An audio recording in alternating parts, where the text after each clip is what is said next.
Okay जी, हम शुरुआत करते हैं कैश फ्लोज की। तो IAS 7 covers up the cash flow statements. So IAS 7 is about statements of cash flows.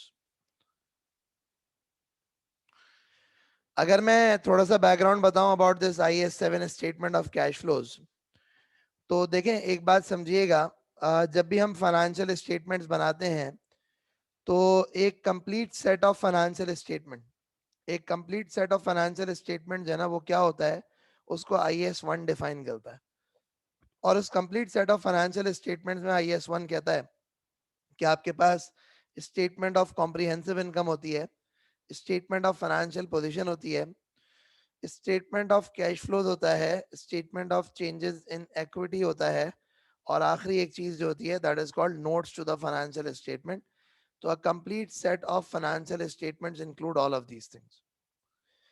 तो ये बाकी चीजें कैसे बननी है उसको तो IAS 1 आपको गाइड करता है, लेकिन ये जो कैश फ्लो स्टेटमेंट है इसके लिए IAS 7 मौजूद है, जो कि स्टेटमेंट ऑफ कैश फ्लोज पे एक सेपरेट अकाउंटिंग स्टैंडर्ड। तो हम जब भी कैश फ्लो स्टेटमेंट प्रिपेयर करेंगे तो वो cash flow statement would always be prepared in accordance with IAS 7। अब इस कैश फ्लो स्टेटमेंट में मैं थोड़ी सी डिस्कशन करता हूँ कि इस कैश फ्लो स्टेटमेंट में क्या क्या चीजें होती हैं, क्या क्या चीजें नहीं होती।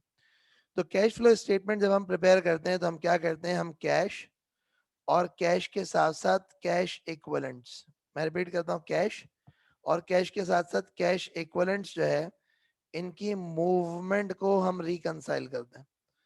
तो हम क्या करते हैं, हम कैश और कैश इक्विवेलेंट्स की मूवमेंट को रिकंसाइल करते हैं।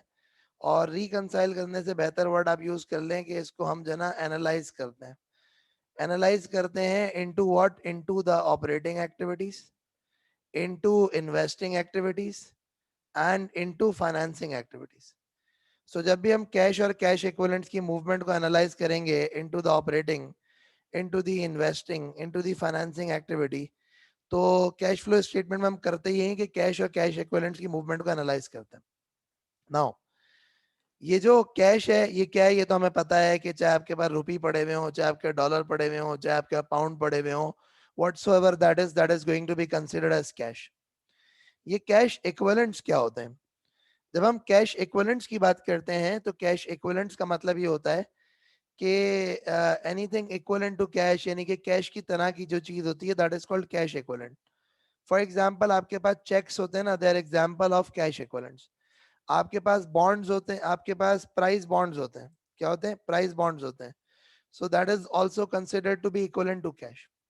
और बड़ी इंपॉर्टेंट चीज ये होती है कि जनरली स्पीकिंग इसको अज्यूम किया जाता है कि हर वो चीज जो कि within a period of 3 months, हर वो चीज जो कि within a period of 3 month cash में कन्वर्ट हो जाएगी that is going to be considered as cash equivalent.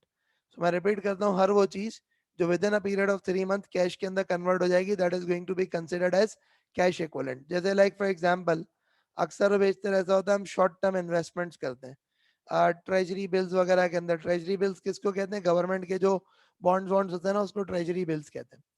तो हम अक्सर और बेशतर इन्वेस्टमेंट करते हैं ट्रेजरी बिल्स वगैरह में। तो जब हम ये ट्रेजरी बिल्स वगैरह के अंदर इन्वेस्टमेंट करते हैं ना, तो ये शॉर्ट टर्म इन्वेस्टमेंट होती है, 2 महीने की, 1 हफ्ते की, वगैरह वगैरह वगैरह।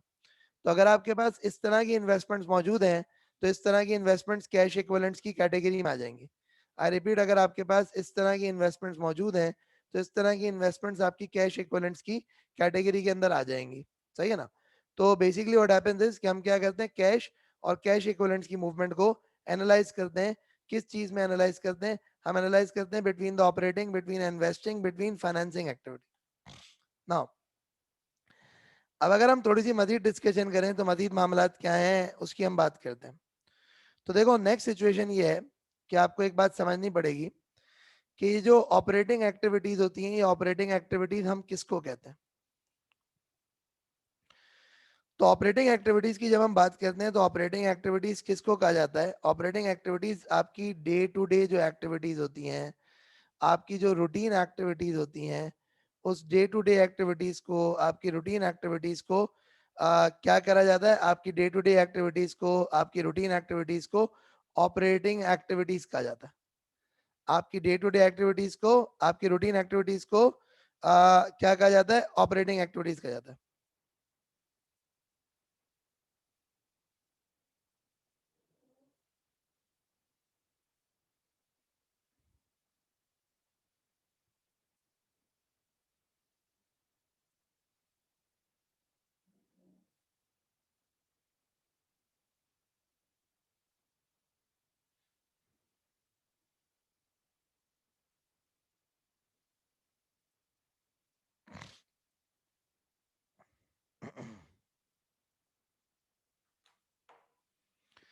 अच्छा, अब क्या मतलब आपकी डे टू डे एक्टिविटीज को, रूटीन एक्टिविटीज को ऑपरेटिंग एक्टिविटीज कहा जा रहा है? मतलब डे टू डे एक्टिविटीज में क्या होता है?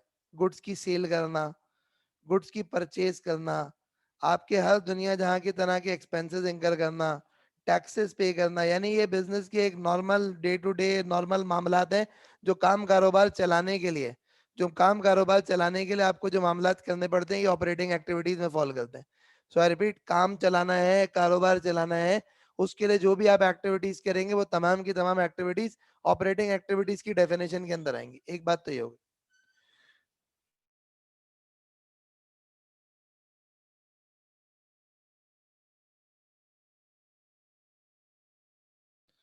तो एक बात तो ये हो गई ऑपरेटिंग एक्टिविटीज। तो अगर हम अपने सारे के सारे जो कैश फ्लो अराइज हो रहे हैं, उन कैश फ्लोज को हम ऑपरेटिंग एक्टिविटीज के अंदर क्लासिफाई करें, तो बेटा ऑपरेटिंग एक्टिविटीज क्या हो जाएंगी कि रोजमर्रा की जो सेल्स करना, जो परचेजेस करना, जो एक्सपेंसेस इंकर करना, टैक्सेस पे करना, वगैरह वगैरह वगैरह, ये तमाम की तमाम चीजें जो है वो क्या होंगी? They are all gonna be considered as your operating activities. तो एक बात तो आपकी ऑपरेटिंग एक्टिविटीज हो गई। Now what next is there, उसकी जरा बात करते हैं। तो नेक्स्ट सिचुएशन जो आपके पास है, वो नेक्स्ट सिचुएशन आपके पास को इस तरह से है कि in addition to operating activity आपके पास एक और कैटेगरी जो होती है, that is called investing activity. Investing activities क्या होती हैं?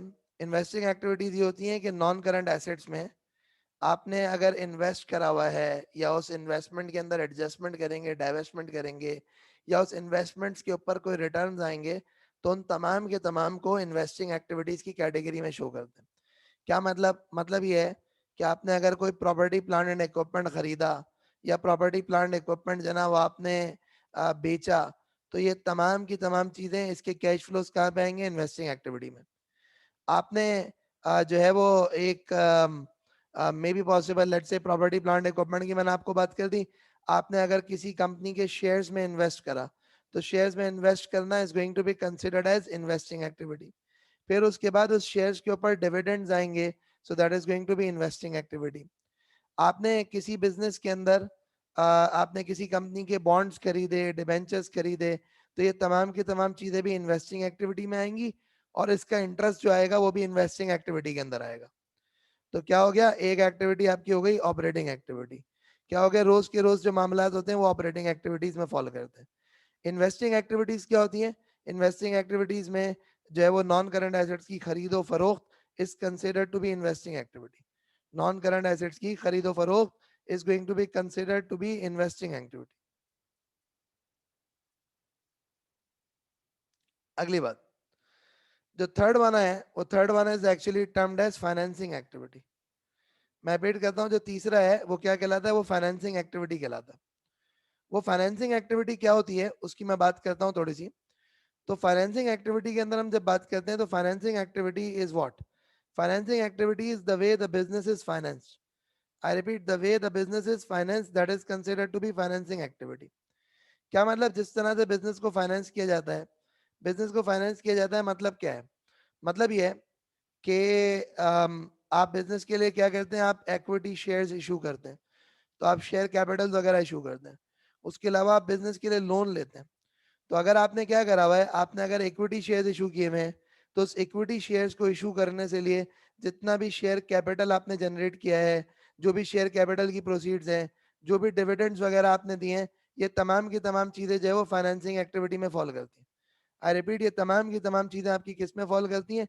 They all fall under the financing activity.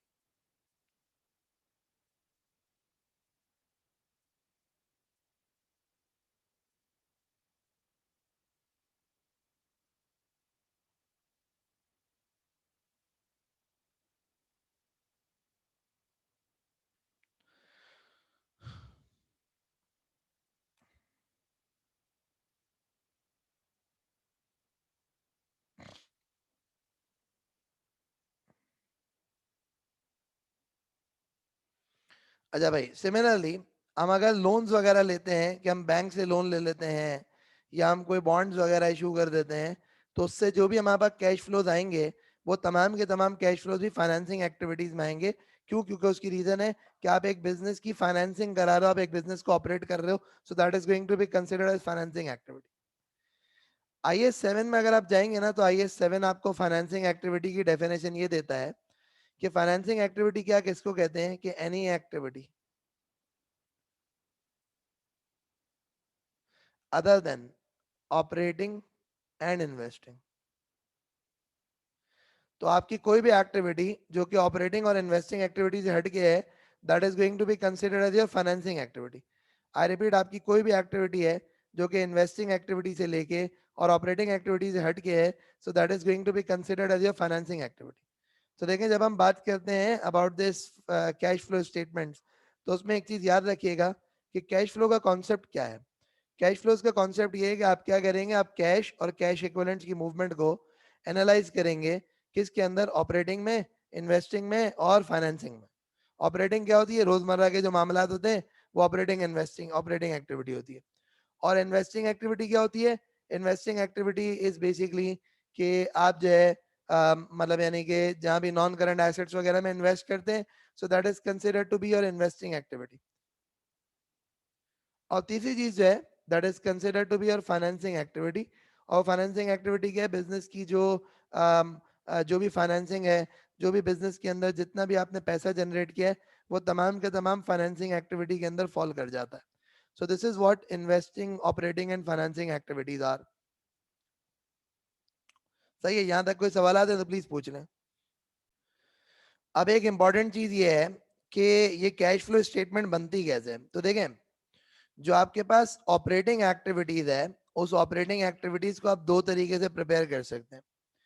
क्या मतलब दो तरीके से आप प्रिपेयर कर सकते हैं, one of them is termed as a direct method, और जो दूसरा मेथड है that is considered to be indirect method.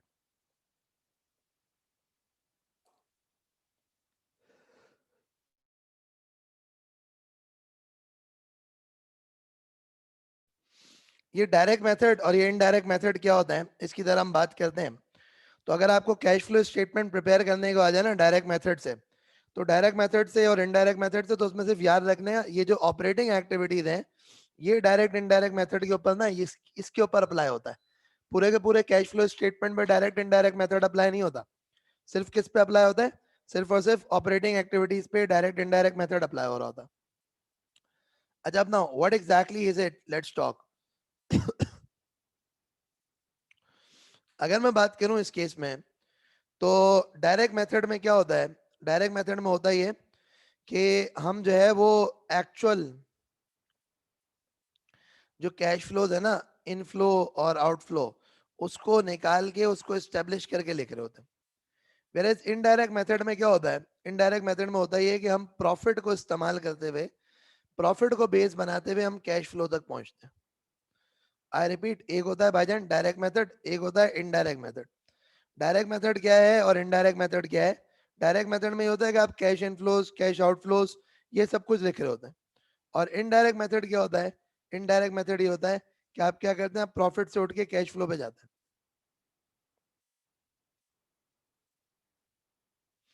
सही है। अच्छा, अब देखें किस तरीके से बनता है।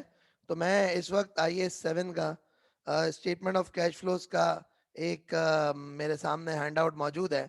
तो मैंने कहा कि मैं आपको जो है वो इसको शो करूं कि किस तरीके से ये डायरेक्ट मेथड से प्रिपेयर होता है, किस तरीके से नहीं प्रिपेयर होता, और किस तरीके से इनडायरेक्ट मेथड से प्रिपेयर होता है। So let me first discuss the indirect method. पहले इनडायरेक्ट मेथड डिस्कस करेंगे, उसके बाद बात करेंगे। आप um, सही है, पहले इनडायरेक्ट मेथड की बात करेंगे, उसके बाद फिर डायरेक्ट मेथड के ऊपर जाएंगे।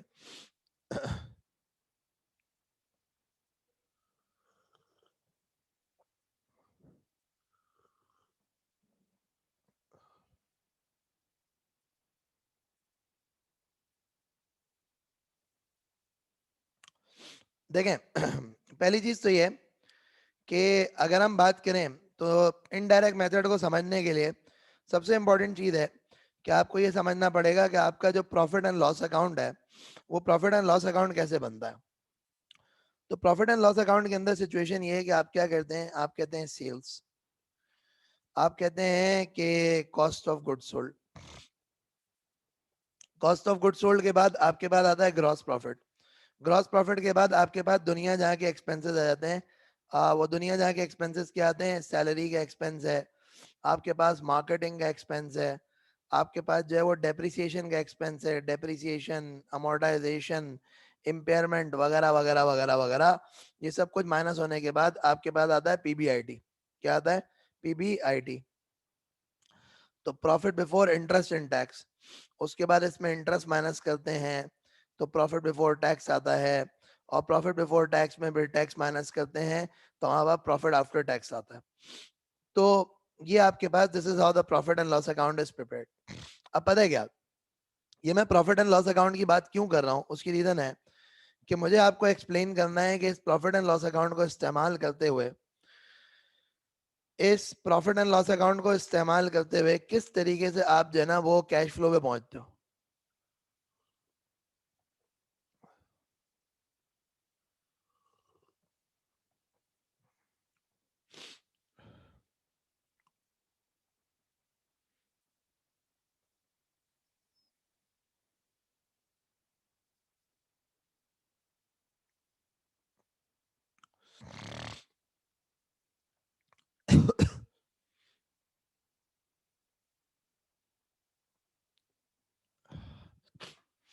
अब देखें, बात सुनिएगा। हम क्या करते हैं, हमारा जो स्टार्टिंग पॉइंट होता है वो प्रॉफिट बिफोर टैक्सेशन से होता है। कहां से? यहां से, प्रॉफिट बिफोर टैक्सेशन। तो profit before taxation is your starting point, this is where you start the invest, this is where you start the operating activities. फिर उसके बाद आप क्या करते हैं, फिर उसके बाद आप लिखते हैं एडजस्टमेंट्स फॉर। ये जो एडजस्टमेंट्स फॉर होती है, यहाँ पे क्या क्या आता है? यहाँ पे वो चीजें आती हैं जिनका ताल्लुक ऑपरेटिंग एक्टिविटी से नहीं होता। यहाँ पे वो चीजें आती हैं जिनका ताल्लुक कैश से नहीं होता, जो कि नॉन कैश आइटम्स होते हैं। तो हम क्या करते हैं, हम एडजस्टमेंट्स फॉर रिकॉर्ड करते हैं, और इस एडजस्टमेंट्स फॉर में क्या होता है, वो चीजें जिनका ताल्लुक ऑपरेटिंग से नहीं है, वो चीजें जिनका ताल्लुक कैश से नहीं है, तो non operating non cash items are reflected. I repeat, non operating non cash items are reflected.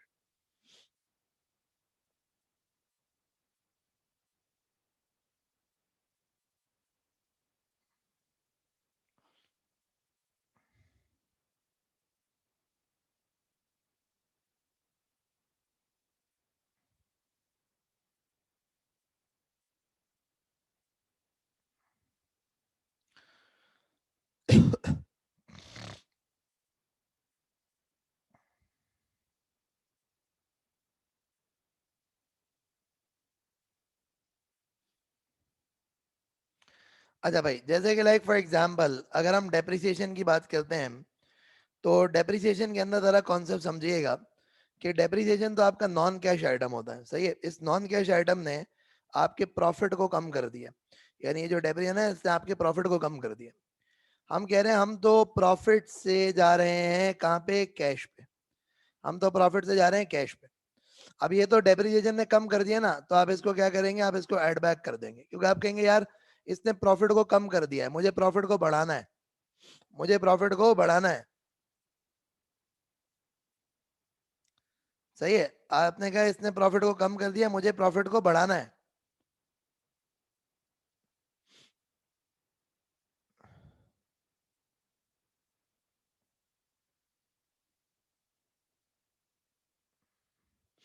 अच्छा जी, तो इसलिए क्या करेंगे, डेप्रिसिएशन ऐड बैक हो जाएगा। इसी तरह से अगर यहाँ पे कोई इम्पेयरमेंट रिकॉर्डेड होती वो भी ऐड बैक हो जाती, अगर कोई अमोर्टाइजेशन होती तो वो भी ऐड बैक हो जाती, क्योंकि उसकी रीजन है कि डेप्रिसिएशन हो गई, अमोर्टाइजेशन हो गई, ये सब कुछ ऐड बैक हो जाएगा।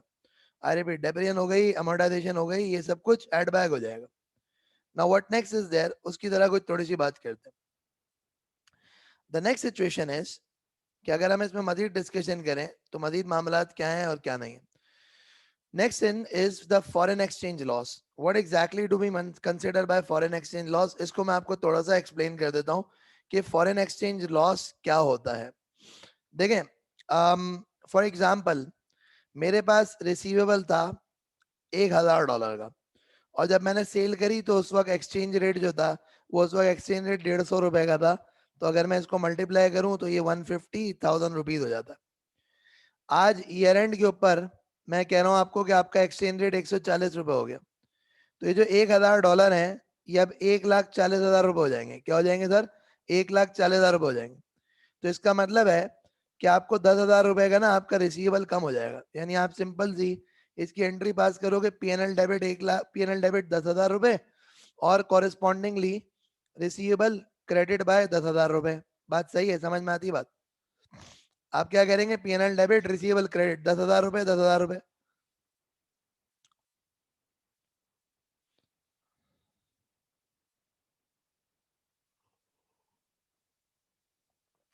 अब बात समझिएगा, अब बात ये समझिएगा कि ये जो फॉरेन एक्सचेंज लॉस आया है, इस फॉरेन एक्सचेंज लॉस ने क्या किया है? मैं रिपीट करता हूँ, ये जो फॉरेन एक्सचेंज लॉस आया है, इस फॉरेन एक्सचेंज लॉस ने क्या किया है? इस फॉरेन एक्सचेंज लॉस ने आपके प्रॉफिट को कम कर दिया। ना मेरा आपसे सवाल ये है कि अगर इसने आपके प्रॉफिट को कम कर दिया है, तो क्या आपका प्रॉफिट वाकई कम हुआ है? यानी आपका कैश वाकई कम हुआ है? कैश पे क्या इंपैक्ट हुआ है? कैश पे तो कोई इंपैक्ट नहीं हुआ। अभी भी रिसीवेबल, पहले भी रिसीवेबल था, अब भी रिसीवेबल है $1000, तो कैश फ्लो तो हुआ ही नहीं ना। कैश फ्लो तो हुआ ही नहीं। अच्छा, अब अगर कैश फ्लो तो हुआ ही नहीं, तो इसका मतलब ये है कि अब हमें क्या करना चाहिए? अब हमें करना ये चाहिए कि हमें इसको भी ऐड बैक कर देना चाहिए, बिकॉज इसने हमारे प्रॉफिट को कम कर दिया है।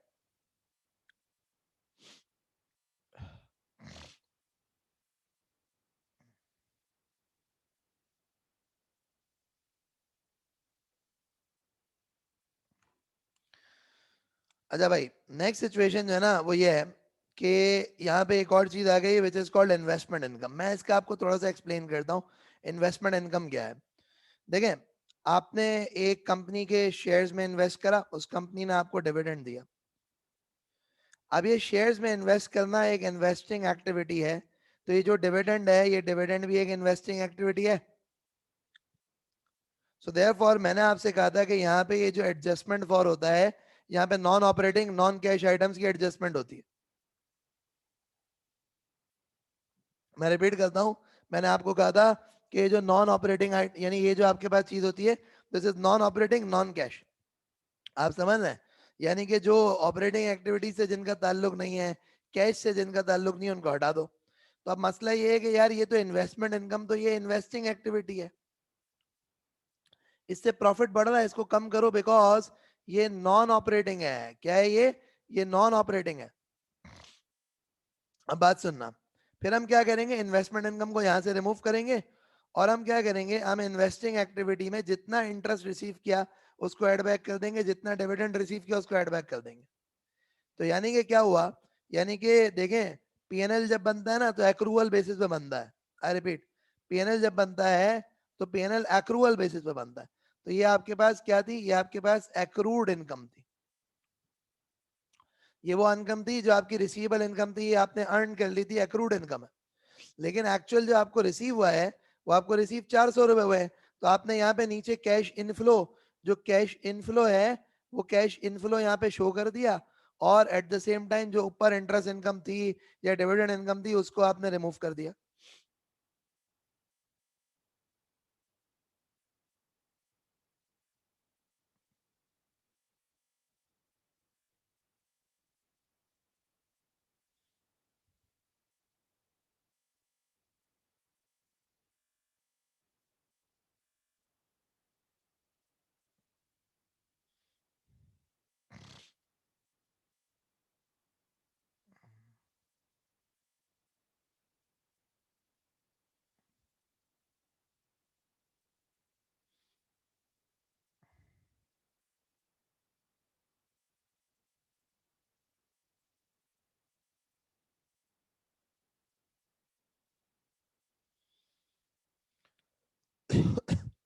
सही है जी। अच्छा, अब now what next is there.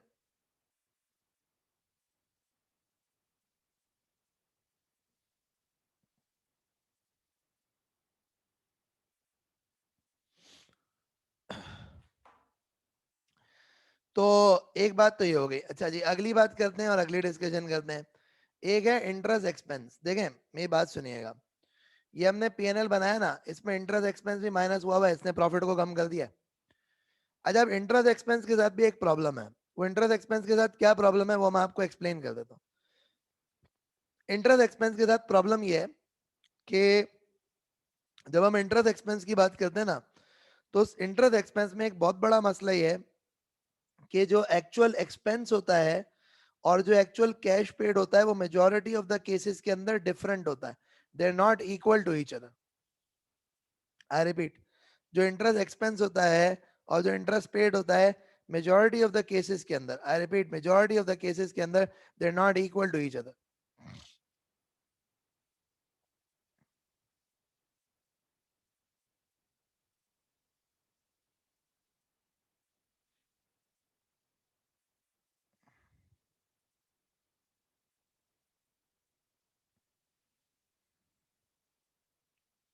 तो इसलिए हम क्या करते हैं, इसलिए हम करते हैं कि इस तरह से जितना भी इंटरेस्ट एक्सपेंस है ना पीएनएल में, क्योंकि यूजुअली ये नॉन कैश आइटम होता है, सही है, तो इसको हम क्या करते हैं, इसको हम एड बैक कर देते हैं। आई रिपीट, इसको हम क्या करते हैं, इसको हम एड बैक कर देते हैं। और एड बैक करने के साथ साथ हम क्या करते हैं, एक्चुअल जो इंटरेस्ट पे किया होता है ना वो माइनस करते हैं। यानी कि एक तो जितना एक्सपेंस रिकॉर्ड किया ना उसको एड बैक कर देते हैं, क्यों, क्योंकि उसने प्रॉफिट को कम किया, तो हम इसको प्रॉफिट को बढ़ा देते हैं, कैश फ्लो पे जाना है। और हम क्या करते हैं, हम जो है ना यहाँ पे जो इंटरेस्ट एक्चुअल पेड होता है ना उसको माइनस कर देते हैं, उसको हम क्या करते हैं, उसको हम माइनस कर देते हैं।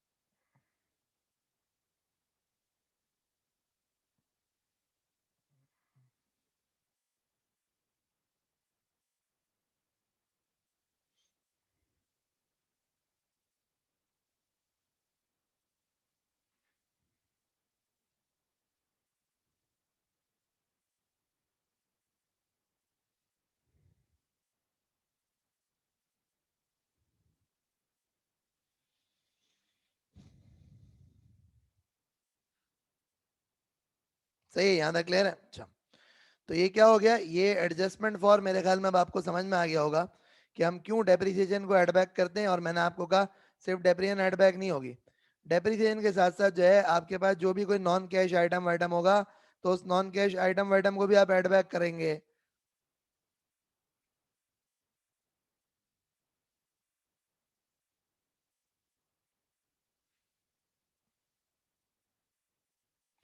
अच्छा जी, इसी के साथ साथ फॉरेन एक्सचेंज लॉस भी नॉन कैश आइटम था, उसको भी हमने एडबैक कर दिया।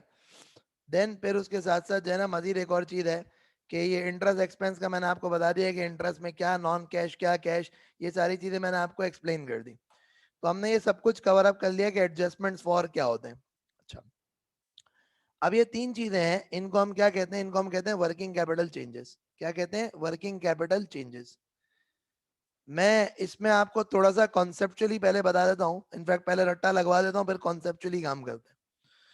वो रट्टा ये लगवा देता हूँ कि देखें, जनरली स्पीकिंग ना, अगर आपको ये करना हो ना, increase in trade receivable, payable, inventory वगैरह वगैरह वगैरह, तो इसमें आपने क्या करना होता है, इसमें लेट्स से कि 2020, दिस इज 2021, भाई ये रिसीवेबल कितना है, 1,000 रुपए, ये रिसीवेबल कितना है, 1,200 रुपए, ये पेबल कितना है, ये 1,000 रुपए, ये 1,400 रुपए, ये इन्वेंट्री कितनी है, ये इन्वेंट्री 1,300 रुपए, ये इन्वेंट्री कितनी है, ये इन्वेंट्री जो है लेट से के 750 रुपए।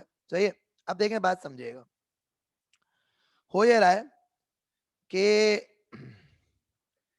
रिसीवेबल में 200 रुपए का इंक्रीज आ रहा है, पेबल में 400 रुपए का इंक्रीज आ रहा है, और इन्वेंट्री के अंदर 550 रुपए का डिक्रीज आ रहा है। सही है, ये तीन चीजें हो रही हैं कि चेंज ही हो रहा है। आसान लफ्जों में एक चीज समझ लेना, ये रट्टे वाली बात है, कॉन्सेप्ट समझाता हूँ। रट्टे वाली बात ये है कि हम कैश फ्लो में ये करते हैं, जहां पे एसेट इंक्रीज होता है तो हम कहते हैं हमारा कैश रिड्यूस हुआ। इसी तरह से एसेट रिड्यूस होता है तो हम कहते हैं हमारा कैश इंक्रीज हुआ। और लाइबिलिटी में डायरेक्ट है, यानी कि लाइबिलिटी इंक्रीज हुई तो कैश इंक्रीज हुआ, लाइबिलिटी डिक्रीज हुई तो कैश डिक्रीज हुआ। लॉजिक क्या है, लॉजिक समझाता हूं, पहले रट्टा मार लो।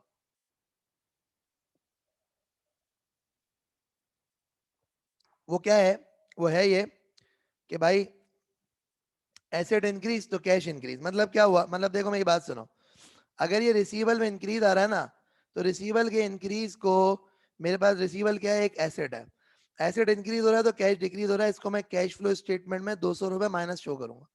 कैश फ्लो स्टेटमेंट में इसको 200 रुपए माइनस शो करूंगा। पेबल क्या है, लाइबिलिटी है, लाइबिलिटी इंक्रीज हो रही है तो कैश भी इंक्रीज, मैं इसको 400 रुपए ऐड शो करूंगा।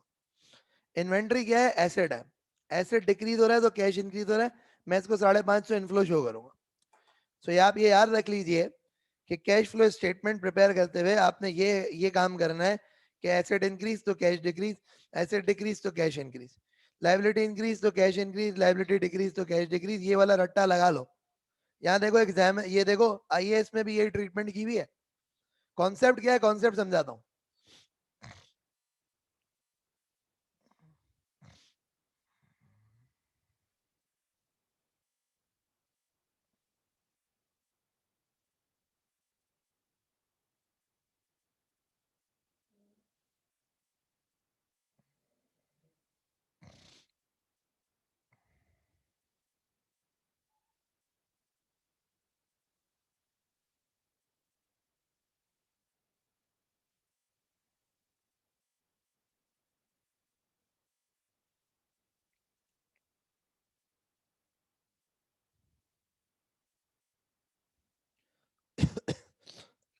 पहले रट्टा देख लो, फिर कॉन्सेप्चुअली समझाता हूँ।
नाउ अब देखें, बात सुनिएगा। बात यह है कि हम क्या कर रहे हैं, हम प्रॉफिट से कैश फ्लो पे पहुंच रहे हैं। आई रिपीट, हम क्या कर रहे हैं, हम प्रॉफिट से कैश फ्लो पे पहुंच रहे हैं। तो अगर हम प्रॉफिट से कैश फ्लो पे पहुंच रहे हैं तो उसमें आपको एक चीज समझनी ही पड़ेगी कि अगर आप प्रॉफिट से कैश फ्लो पे पहुंच रहे हैं तो ये जो सेल्स है, अब इस सेल्स में लेट से कि 1 लाख रुपए की सेल है, वो पूरी की पूरी 1 लाख रुपए की सेल से प्रॉफिट बढ़ चुका। सिचुएशन ये हुई कि मेरा जो ओपनिंग रिसीवेबल था वो मेरा ओपनिंग रिसीवेबल 0 था, मेरा क्लोजिंग रिसीवेबल जो है ना वो 20,000 रुपए। मतलब समझाने का मतलब ये है कि इस सेल में कैश सेल भी शामिल है, इस सेल में क्रेडिट सेल भी शामिल है। तो मसला ये है कि मेरा जो प्रॉफिट है वो तो 1 लाख रुपए से बढ़ चुका है ना, और मुझे तो कैश फ्लो चाहिए। तो मैं क्या कहूंगा, मैं कहूंगा रिसीवेबल में चेंज कितना है भाई, 20,000 रुपए। क्या हुआ है, रिसीवेबल 20,000 रुपए से बढ़ गया है। इसका मतलब पता है क्या है, इसका मतलब ये है कि ये जो 1 लाख की सेल है इसमें से 20,000 रुपए नॉट रिसीव्ड येट, इसमें से 20,000 रुपए नॉट रिसीव्ड। तो जब 20,000 रुपए नॉट रिसीव्ड तो 80,000 रुपए जो है ना वो क्या हो जाएगा, 80,000 रुपए आपका एक्चुअली कैश फ्लो है। आई रिपीट, 1 लाख की सेल हुई, उसमें कैश भी है उसमें क्रेडिट भी है। अब उस 1 लाख की सेल में आपने पूरा का पूरा 1 लाख तो प्रॉफिट में रिफ्लेक्ट हो रहा है, वेर एज रिसीवेबल तो 20,000 रुपए से बढ़ गया है। मतलब 20,000 रुपए तो मिले ही नहीं है। अगर 20,000 मिले नहीं है तो भाई उसको निकालो ना, कैश पे पहुंचो।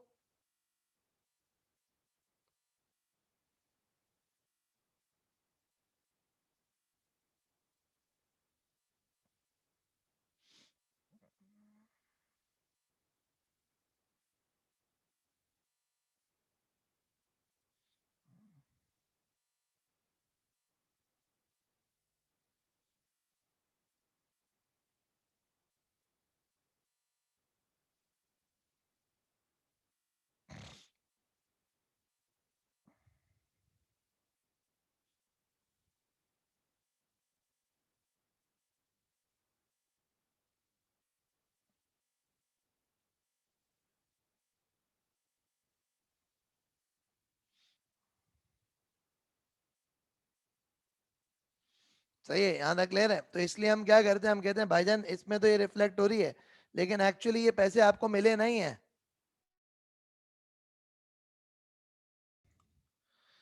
सही है भाई, यहाँ तक क्लियर है, यहाँ तक क्लियर है।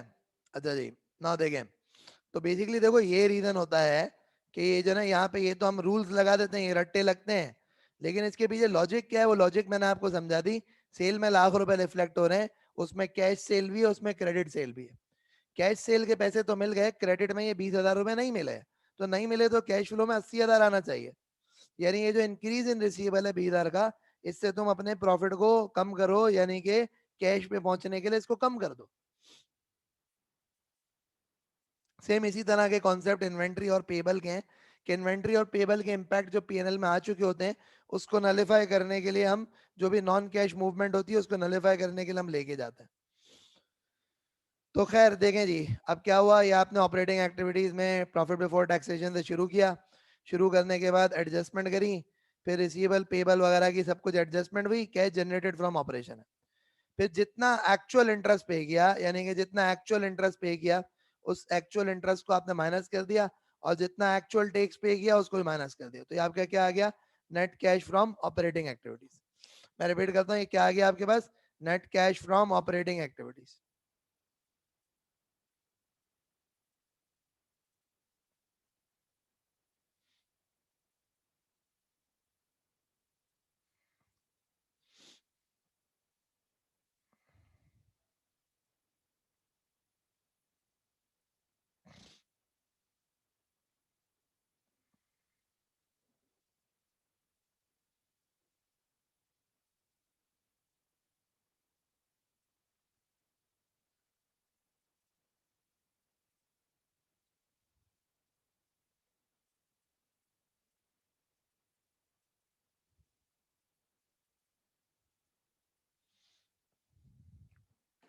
सही है। अच्छा जी, अपना नेक्स्ट जो है ना, वो आपके पास इन्वेस्टिंग एक्टिविटीज है। तो इन्वेस्टिंग एक्टिविटीज में क्या चीज है, cash flows from investing activities. Investment मैंने आपको बता दिया, नॉन करंट एसेट को खरीदना, नॉन करंट एसेट को बेचना, ये तमाम की तमाम चीजें इन्वेस्टिंग एक्टिविटी में फॉलो करती हैं। क्या है, नॉन करंट एसेट को खरीदना, नॉन करंट एसेट को बेचना, ये सब कुछ इन्वेस्टिंग एक्टिविटी के अंदर फॉल करता है।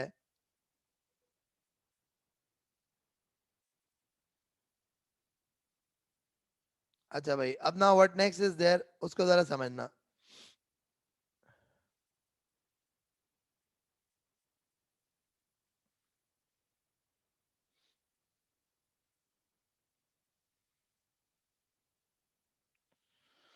होता कुछ इस तरीके से कि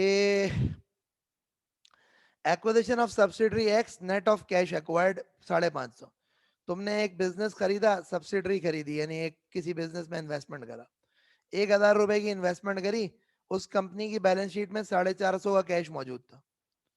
तो अगर 1,000 की इन्वेस्टमेंट करी, 450 का कैश मौजूद था, तो नेट तुम्हारी जेब से तो 550 गए ना। तो जब तुम्हारी जेब से नेट 550 गए, तो तुम 550 का आउटफ्लो शो करोगे। जब तुम्हारी जेब से 550 गए, तो तुम 550 का आउटफ्लो शो करोगे। अगली बात, purchase of property plant equipment note B, जो भी है, खैर प्रॉपर्टी प्लांट इक्विपमेंट जितना खरीदोगे पैसे जाएंगे वहां से। Proceed from sale of equipment, इसका मैं थोड़ा सा कॉन्सेप्ट बता देता हूँ, यहाँ पे स्टैंडर्ड में उसकी एडजस्टमेंट नहीं है, मैं थोड़ा सा समझा देता हूँ। देखो, अज्यूम करो एक एसेट था जिसकी नेट बुक वैल्यू थी 500 रुपए, उसको तुमने डिस्पोज किया 450 रुपए के अंदर, तो तुम्हारे पास लॉस ऑन डिस्पोजल आ जाएगा ना, कितने का? 50 का। एक एसेट है जिसकी नेटबुक वैल्यू 500 रुपए है, उसको तुमने डिस्पोज ऑफ किया 450 रुपए में, तो तुम्हारा लॉस कितना आया? 50 रुपए का।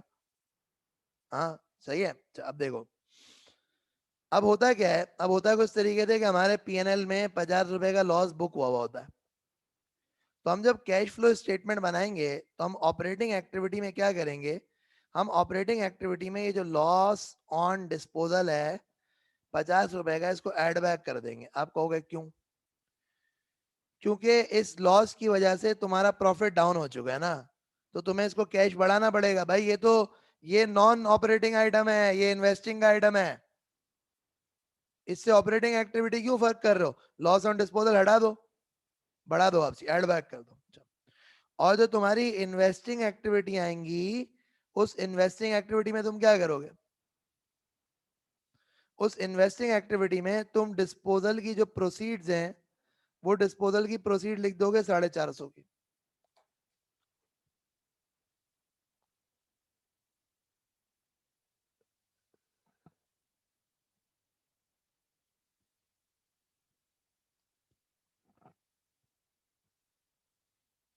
समझ में आया? अच्छा, इसी की जगह अगर गेन होता, तो लेट से मैं मिसाल दे रहा हूं कि नेटबुक वैल्यू जो है ना वो थी 1000 रुपए, और डिस्पोज ऑफ किया आपने 1150 पे, तो 150 का गेन आया ना। तो आपकी जो ऑपरेटिंग एक्टिविटीज होगी उसमें से आप गेन ऑन डिस्पोजल 150 का माइनस कर देंगे। क्यों माइनस कर देंगे? बिकॉज की रीजन है कि वो नॉन ऑपरेटिंग है भाई, नॉन ऑपरेटिंग है, एडजस्टमेंट करनी है उसकी, नॉन ऑपरेटिंग है। और आप क्या करेंगे, और आप इन्वेस्टिंग में जो डिस्पोजल की प्रोसीड है 1150 वो लिख देंगे। आप डिस्पोजल की जो प्रोसीड है वो लिख देंगे 1150। यहाँ तक सही है? तो ये चीजें हो गई। ये चीजें होने के साथ साथ जना, मैंने आपको ये तो बता दिया इंटरेस्ट रिसीव्ड और डिविडेंड रिसीव, इसके आप इनफ्लो शो कर देंगे, तो आपके पास ये cash flow from investing activity आ गया। अच्छा भाई सही है ना। आखिरी जो चीज है that is called financing activities. Financing activities में क्या कुछ आ जाता है? फाइनेंसिंग एक्टिविटीज में आपके पास जो आपने शेयर कैपिटल इशू करा, यानी कि आपने शेयर्स वेयर्स जो इशू करे, जो शेयर कैपिटल इशू करा, उस प्रोसीड फ्रॉम शेयर कैपिटल आपके पास आ जाता है। कि आपने नए शेयर्स इशू करे ना। अब इसमें देखो बोनस शेयर्स नहीं आएंगे, because bonus non cash item होता है। फिर similarly long term borrowings, long term borrowings means के कोई लोन वोन ले लिया। अच्छा, पेमेंट ऑफ लीज लायबिलिटी इसको अभी छोड़ दें, सही है। अच्छा, फिर इधर डिविडेंड पेड है ना, यानी कि क्योंकि शेयर होल्डर से पैसे ले रहे हैं तो उसको फाइनेंसिंग शो कर रहे हैं, तो डिविडेंड पेड को भी जो है ना फाइनेंसिंग में शो करेंगे। लेकिन इस पे कुछ थोड़ी सी बहस है, इसको मैं आपको एक्सप्लेन करता हूँ। एंड में जाके net cash use in financing activity आ गया। फिर आपने क्या करा, नेट इंक्रीज और इंक्रीज इन कैश इक्विवेलेंट्स कैसे आया ये? देखो ऊपर जाओ, ऊपर जाओगे ना, 1380 रुपए हैं ऑपरेटिंग एक्टिविटी के, 1380 ऑपरेटिंग के हैं, 480 एक आउटफ्लो है ये, फिर 790 एक आउटफ्लो है ये सब कुछ करोगे तो ये सब कुछ करने के बाद क्या हो जाएगा? 110 आपके पास टोटल कैश फ्लो हो जाएगा। इसमें आप opening cash and cash equivalent add up कर देंगे तो आपके पास क्लोजिंग आ जाएगा। इसके opening cash and cash equivalent add up कर देंगे तो आपके पास क्लोजिंग आ जाएगा।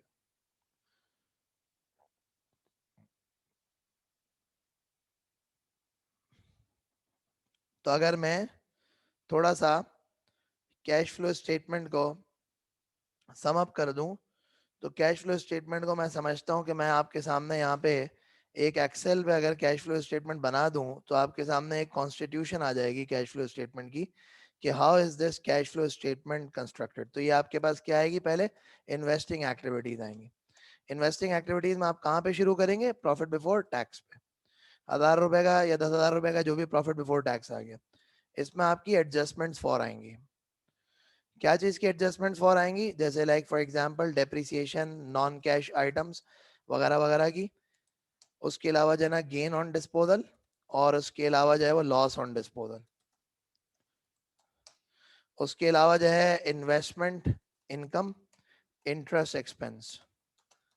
ये मैंने कुछ चीजें यहाँ पे इसलिए लिख दी हैं ताकि मैं इंटेंशनली आपको दिखाना चाह रहा हूँ कि किस तरह से मामलात होते हैं। लेट्स से जितनी भी डेप्रिसिएशन थी, 4,000 रुपए की डेप्रिसिएशन थी, that has to be added back. Gain on disposal ने क्या किया हुआ है, प्रॉफिट को बढ़ाया हुआ है, हमें काम माइनस करना पड़ेगा, 1100 रुपए माइनस करना पड़ेगा। व्हाट्स हाइपोथेटिकल फिगर्स ले रहा हूँ समझाने के लिए। लॉस ऑन डिस्पोजल ने प्रॉफिट को क्या किया, कम किया हुआ है, आपने बढ़ाना पड़ेगा। इन्वेस्टमेंट इनकम ने प्रॉफिट को बढ़ाया हुआ है, investment income non operating item है, तो आपने इसको भी रिमूव करना पड़ेगा, लेट्स से कि 2,500 रुपए की। इंटरेस्ट एक्सपेंस ने प्रॉफिट को कम किया हुआ है, तो आप इसको ऐड बैक कर देंगे। क्या मतलब ऐड बैक कर देंगे, जितना भी इंटरेस्ट है उसको लेट से आप ऐड बैक करेंगे। क्यों? क्योंकि मैंने आपसे बताया था कि ये जो इंटरेस्ट एक्सपेंस होता है वो एक्चुअल एक्सपेंस और एक्चुअल कैश पेमेंट में फर्क होता है। सो ये कुछ मैंने आपसे कहा, जैसे ये एडजस्टमेंट्स हो जाएंगी, एडजस्टमेंट्स होने के बाद what next is going to be there. ये एडजस्टमेंट होने के बाद आप क्या करेंगे, आप ये करेंगे कि आप कहेंगे सर ये हो गया इधर इसका सम 2050,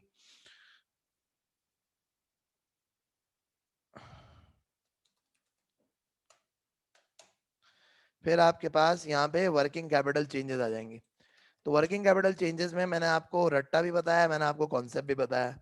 जैसे मैं कह रहा हूँ इंक्रीज इन रिसीवेबल, मैं कह रहा हूँ इंक्रीज इन इन्वेंट्री, और मैं कह रहा हूँ डिक्रीज इन पेएबल। तो जो भी ओपनिंग क्लोजिंग रिसीवेबल पेएबल के अंदर जो भी एडजस्टमेंट होंगी, रिसीवेबल इंक्रीज हो रहा है यानी एसेट बढ़ रहा है, एसेट बढ़ रहा है तो हम कहते हैं कि कैश कम होगा। लेट्स से कि 2,500 रुपए से ये कम हो गया। इन्वेंट्री बढ़ गई, सॉरी मैं इसका डिक्रीज इन इन्वेंट्री कर रहा हूँ, तो डिक्रीज इन इन्वेंट्री 4,400 से इन्वेंट्री डिक्रीज हुई तो कैश बढ़ेगा। और पेबल में डायरेक्ट करते हैं ना कि पेबल अगर बढ़ेगा यानी लाइबिलिटी बढ़ेगी तो कैश बढ़ेगा, लाइबिलिटी कम होगी तो कैश कम होगा। सो आपकी ये वर्किंग कैपिटल चेंजेस आ गए। अच्छा जी, वर्किंग कैपिटल चेंजेस आने के बाद जो है ना आप क्या करेंगे, आप करेंगे कुछ तरह से कि लेस इंटरेस्ट जो कि एक्चुअली पे किया गया और जो टैक्सेस जो कि एक्चुअली पे किए गए वो आप माइनस कर देंगे। तो अगर लेट्स से कि आपने इंटरेस्ट जो एक्चुअली पे किया है, वो अपनी एक्चुअली इंटरेस्ट पे किया है 850 का, टैक्सेस आपने जो पे किए हैं वो आपने 750 के पे किए हैं। सो रिजल्टिंगली आपके पास ये सब कुछ मिला के क्या आ जाएगा, ये सब कुछ मिला के आपके पास आ जाएगा कैश फ्रॉम ऑपरेटिंग एक्टिविटीज। तो net cash inflow from operating activities.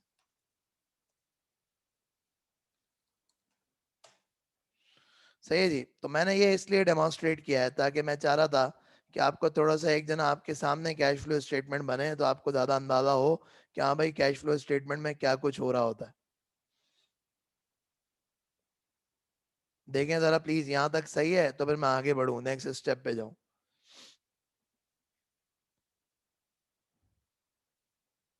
सही है ना? वो क्योंकि वो जो फॉर्मेट मैंने आईएएस का यूज किया था और उसमें मैंने वर्किंग करी है तो वो थोड़ा सा मैसी हो गया था, इसलिए मैंने आपको यहाँ पे इस तरह से काम करवा दिया, राइट? तो ये देख लें।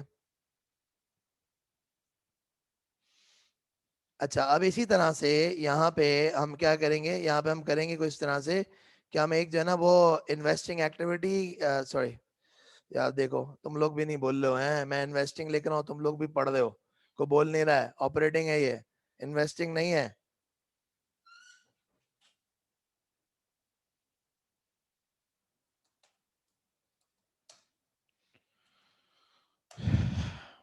फिर उसके बाद इन्वेस्टिंग एक्टिविटी है।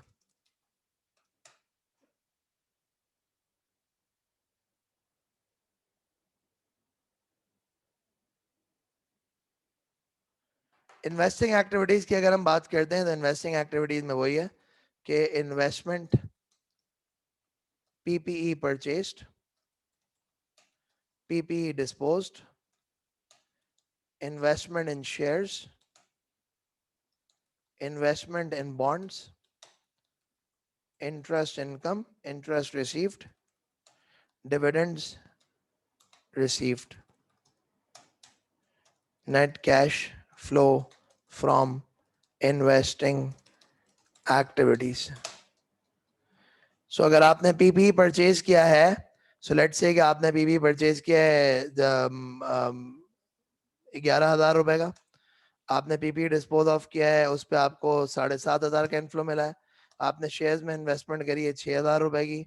आपने इन्वेस्टमेंट करी है बॉन्ड्स में 2,500 रुपए की। इंटरेस्ट आपको रिसीव हुआ है 1,100 रुपए का। और उसके अलावा जो है आपके पास जो डिविडेंड रिसीव हुए हैं वो 2,200 रुपए के डिविडेंड रिसीव हुए हैं। तो ये आपके पास net cash from operating investing activities आ जाएगा।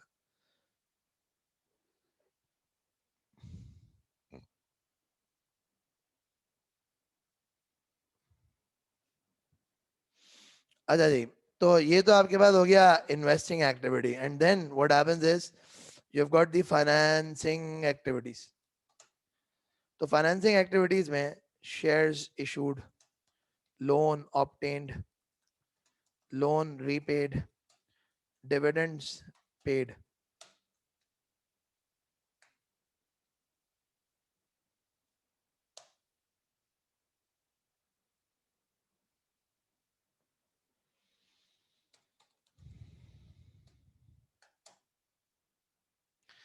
सो शेयर्स इशू करें आपने, और शेयर्स इशू करके आपके पास इनफ्लो आएगा 15,000 रुपए का इनफ्लो लेट से आया। लोन आपने ऑब्टेन किया 20,000 रुपए का। लोन आपने रीपे किया कोई 12,500 रुपए का।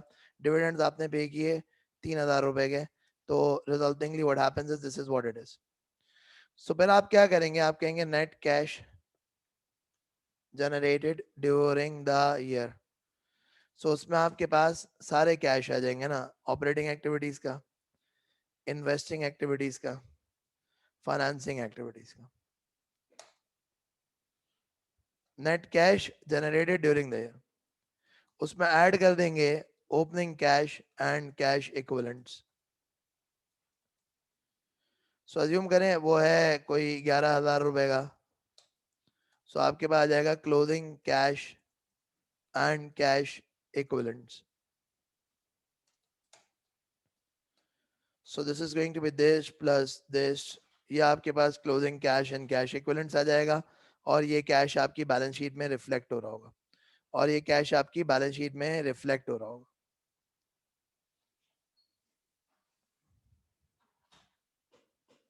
यहां तक देख लें, अगर कोई सवाल है तो प्लीज पूछ लें।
Okay okay. देखो, मैंने अभी थोड़ी देर पहले एक कॉन्सेप्ट बताया, वो ये बताया मैंने कि आपके पास what you need to do. ये मैंने आपको चीज बताई, मैंने मतलब कॉन्सेप्चुअली भी समझाया, मैंने रट्टा भी लगवाया।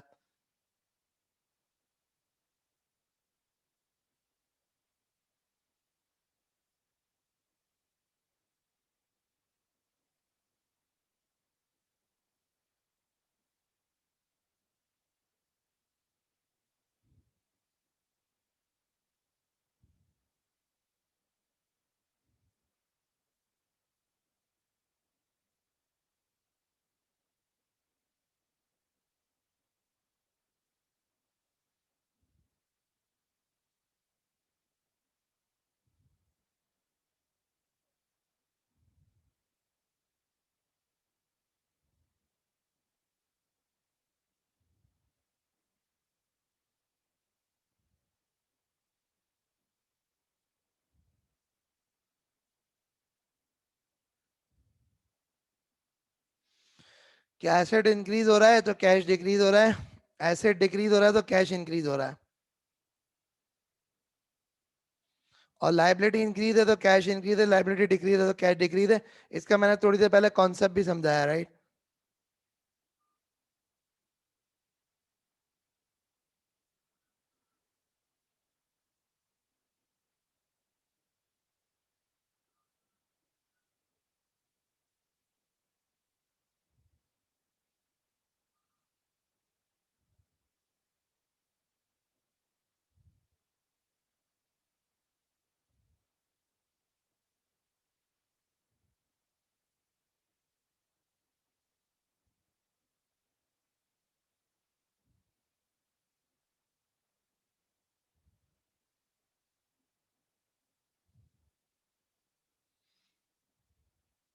सही है, ओके।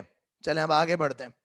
एक आखिरी कॉन्सेप्ट है इसमें, उसको जरा डिस्कस करेंगे और फिर उसके बाद मैं इसको कंक्लूड करूंगा। सही है, अब now what is that going to be, उसको जरा देखिएगा। उसमें सिचुएशन ये होगी कि आप क्या करेंगे और क्या नहीं करेंगे, उसकी जरा बात देखते हैं। देखते ही हैं कि देखो व्हाट एक्चुअली हैपेंस इज कि अगर मैं इसमें बात करूं ना तो दो चीजों के ऊपर मसला है। One of them is interest paid, और जो दूसरी चीज है that is called dividend paid. I repeat, one of them is interest paid, the other one of them is considered to be dividend paid.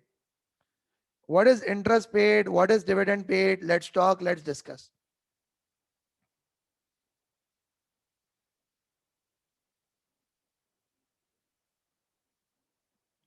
देखें, इंटरेस्ट पेड किसको interest देते हैं आप जो इंटरेस्ट देते हैं ना वो लोन प्रोवाइडर्स को देते हैं। आप डिविडेंड्स किसको देते हैं? आप डिविडेंड्स जो देते हैं वो आप इक्विटी प्रोवाइडर्स को देते हैं। आई रिपीट, आप इंटरेस्ट किसको देते हैं और आप डिविडेंड किसको देते हैं? आप इंटरेस्ट जो देते हैं वो देते हैं लोन प्रोवाइडर्स को, और आप जो डिविडेंड देते हैं वो किसको देते हैं? इक्विटी प्रोवाइडर्स को। अच्छा, अब देखें, बात सुनिएगा।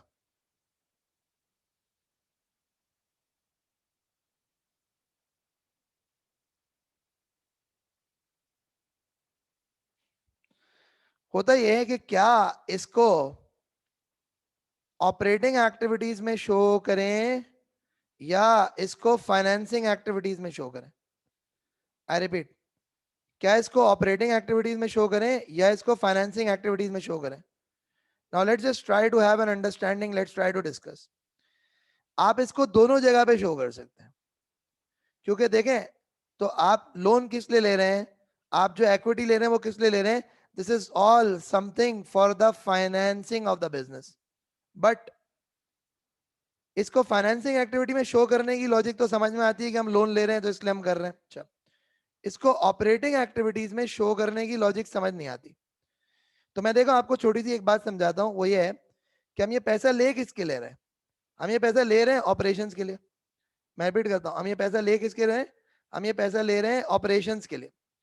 तो जनरली स्पीकिंग होता कुछ तरह से, प्रैक्टिकली ऐसा होता है कि जो इंटरेस्ट होता है ना, जो इंटरेस्ट पेड होता है, उस इंटरेस्ट पेड को हम, आई रिपीट, उस इंटरेस्ट पेड को हम क्या करते हैं? उस इंटरेस्ट पेड को हम ऑपरेटिंग एक्टिविटीज में शो करते हैं, और जो डिविडेंड पेड होता है उस डिविडेंड पेड को हम फाइनेंसिंग एक्टिविटी में शो करते हैं।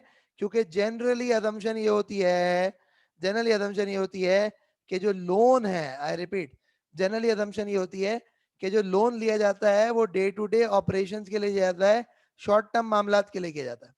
और फाइनेंसिंग में इसको डिविडेंड पेड को इसलिए किया जाता है क्योंकि जब कंपनी इक्विटी इशू करती है तो कंपनी लॉन्ग टर्म के लिए लेती है, कंपनी बिजनेस की एक्सपेंशन के लिए लेती है, कंपनी बिजनेस के लॉन्ग टर्म ऑब्जेक्टिव्स के लिए लेती है। आप समझ रहे हैं यहां तक? तो basically what happens is, basically what happens is कि डिविडेंड पेड और इंटरेस्ट पेड में आपको परेशान होने की जरूरत नहीं है। इसको आप ऑपरेटिंग एक्टिविटीज में भी शो कर सकते हो, इसको आप फाइनेंसिंग एक्टिविटीज में भी शो कर सकते हो। यहाँ तक क्लियर है? तो अगर एग्जाम में रिक्वायरमेंट आ जाए cash flow statement indirect method से कैसे बनती है, so this is what is there in front of you. और मैंने आपकी आसानी के लिए आपको जो है वो यहाँ पे इसमें भी बना के दिखा दी। और मैंने एक बात आपको ये बता दी कि जो इंटरेस्ट पेड है और ये जो डिविडेंड्स पेड है, ये दोनों दोनों जो ना वो इनमें मामला ये है कि both of them can be shown either under operating, both of them can be shown either under finance.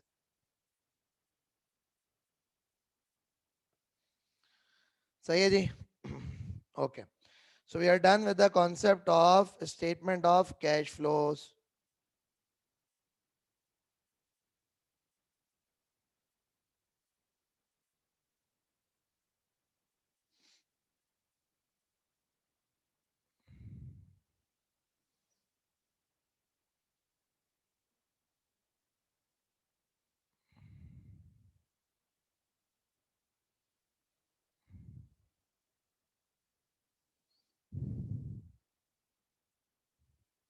अभी हमने इनडायरेक्ट मेथड किया, डायरेक्ट मेथड नहीं किया है.